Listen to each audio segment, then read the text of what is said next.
has ever felt overly stressed or burnt out before? Well, look around you. Now, I'd like to pose a slightly different question. Is it possible to feel stressed or burnt out over something you love? It could be a sport, an occupation, a hobby, anything. Well, for me, that was debate. Some of you may be familiar with the type of debate I am referring to. One-on-one arguing over topics which are a mix of policy and philosophy. Everything about debate is magical to me, from the ever-changing topics that expand your worldview to the undivided attention drawn on you when you first state your arguments. But above all, what I love most about debate is how it changed me as a person. You see, growing up, I was always the quiet person in the room who would never speak unless spoken to. But debating changed me. It gave me a voice and a passion that made me realize people actually cared about the things I said. And without debate, I would not have been able to express myself as authentically as I can today. And I probably would not be standing in front of you all today. So I truly cherish every moment that I've spent in this activity. And I could stand here all day and talk to you all about how much I love debate. But that's not what I'm here for today. I am here to tell you about a key component in speech and debate and in all of our daily lives. A quality that has the same potential to empower someone as it has to break them. I am referring to competition. The act of competing is defined as a rivalry where two or more parties strive for a common goal, which cannot be shared, where one's gain is the other's loss. Competition is often seen as black and white. One wins, the other loses. Simple as that. But that surface level analysis can be detrimental to both our mental health and our self-worth.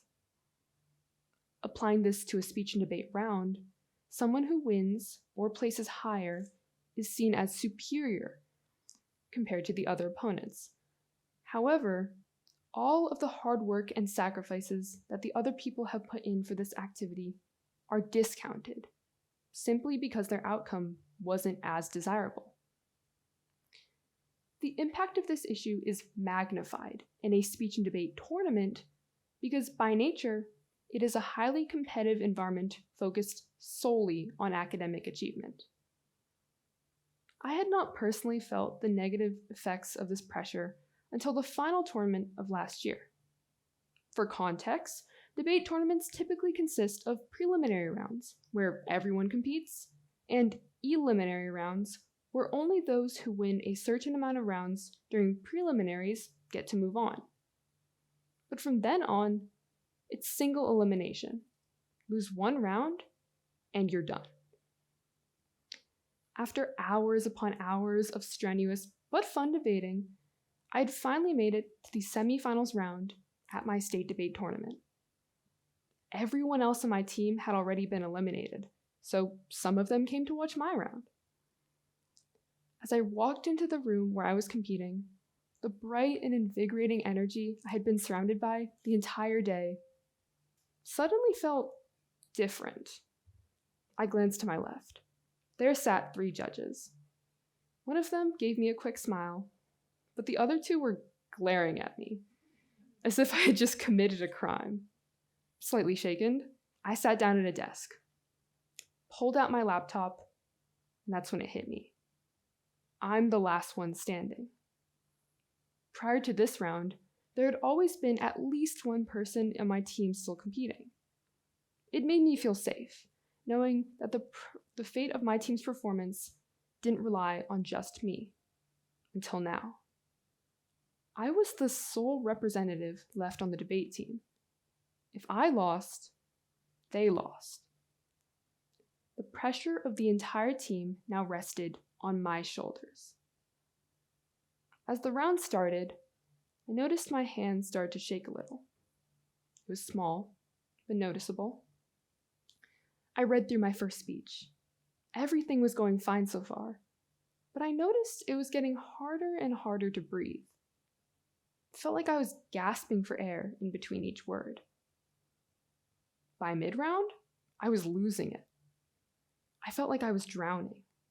I couldn't get any air in my lungs, and any attempts I made to move, talk, even breathe, just made me feel more and more helpless. My brain, which would normally be thinking of a million responses against my opponent, was frozen. I was stuck.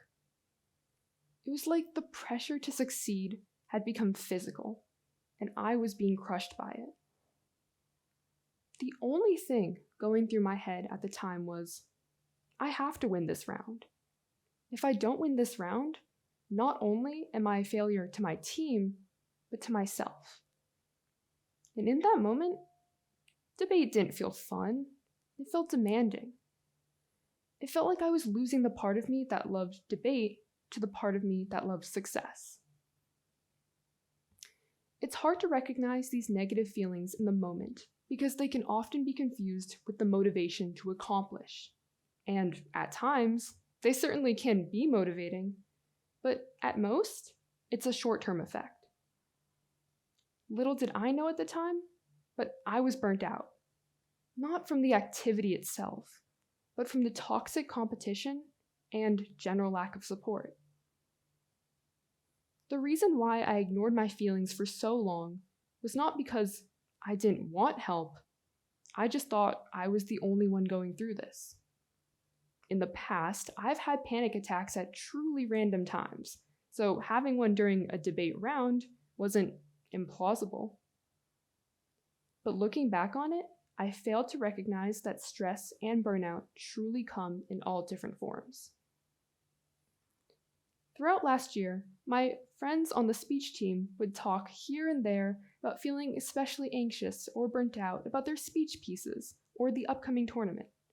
But the problem always appeared to go away after talking through it, so I didn't think much of it. It wasn't until a tournament in February that, mind you, I didn't even go to, where I learned that I was truly never alone. So many of my friends were upset, blowing up my phone from the tournament, whether it be about disappointment in their performances or the pressure building up to that point, or just not feeling supported at all. Some of them even told me they regretted competing that day. And that's when I realized I was never the only person who went through these feelings, but rather, there was never someone to talk about it.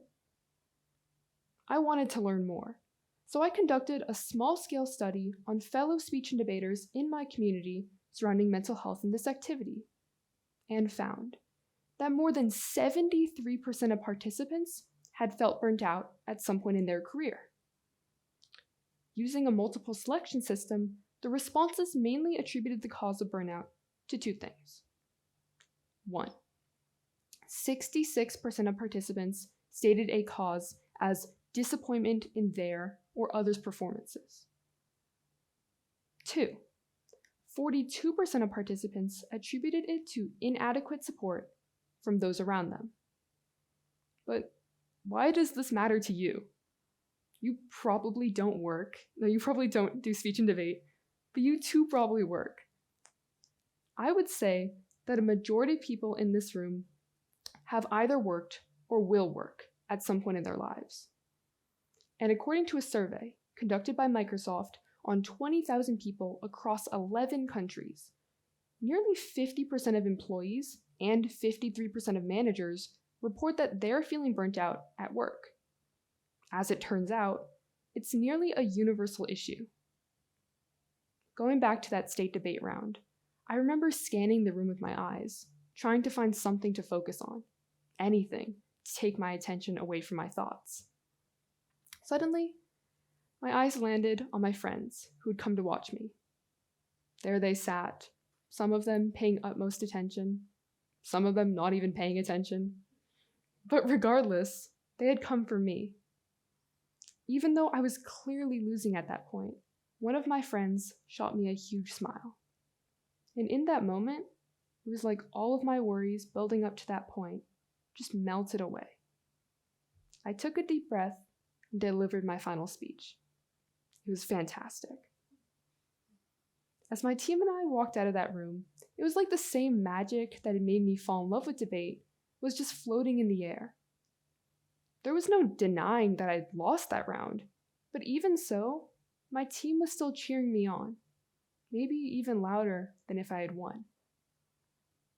And that's when I realized this certain magical appeal of debate wasn't about the wins or the trophies or even the glory, but rather the memories and the community. I had never felt better than when I was surrounded by the people I love.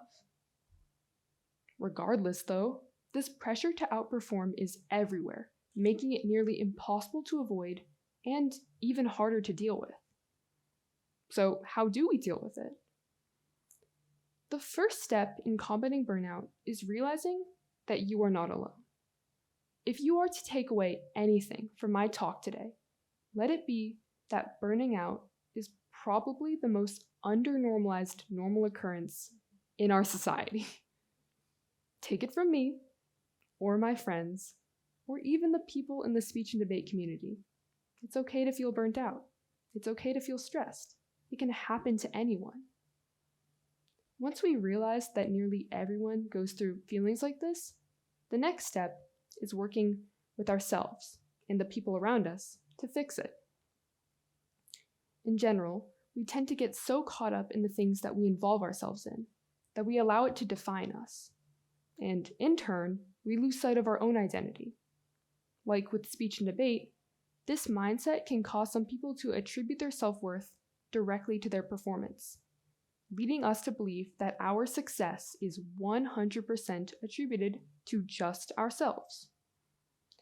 But this individualist point of view puts us between a rock and a hard place, as whenever something goes wrong in your life, you just trace it back to yourself.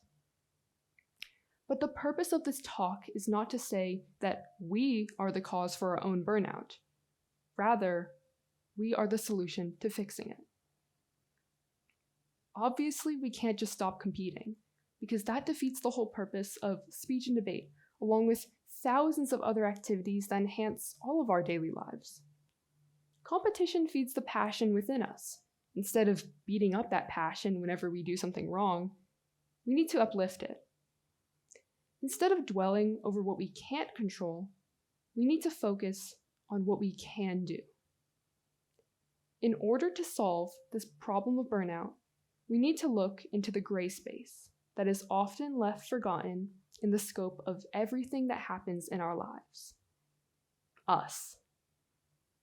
At the end of the day, we are the propellers of our own actions. We control what we do and when we do it. And therefore, we have control over a good portion of our own outcomes. This belief that your actions have the greatest impact in your life is called having an internal locus of control. And while it has been proven beneficial to have this mindset, we need to separate this from the events in our life that we can't control, such as winning 100% of the time. We need to come to terms with the idea that our future depends on our choices, but also that some choices are just simply not up to us. Something we can control, though, is supporting the people around us. Even with something as simple as smiling at someone or giving them a thumbs up, no words can express the comfort of community. Just knowing that someone is there for you makes all the difference. Had it not been for my teammates' presence and support, I might have quit debate after that state debate round. Once you have a strong community and support system, you stop relying on just yourself, and in turn, the burden of constant expectations is lifted. You can still and should still push yourself to the same expectations, but now you have a support system to fall back on. It's double reassurance in both your performance and your community. At the end of the day, I'm not trying to discourage you from seeking out your passions out of fear of burning out. In fact, I want you all to go find something that you're passionate about and love just as much as I love debate. But always embrace the people around you. As American author Leo Buscaglia puts it, too often we underestimate the power of a touch, a smile, a kind word, a listening ear, an honest compliment, or the smallest act of caring, all of which have the potential to turn a life around. Thank you.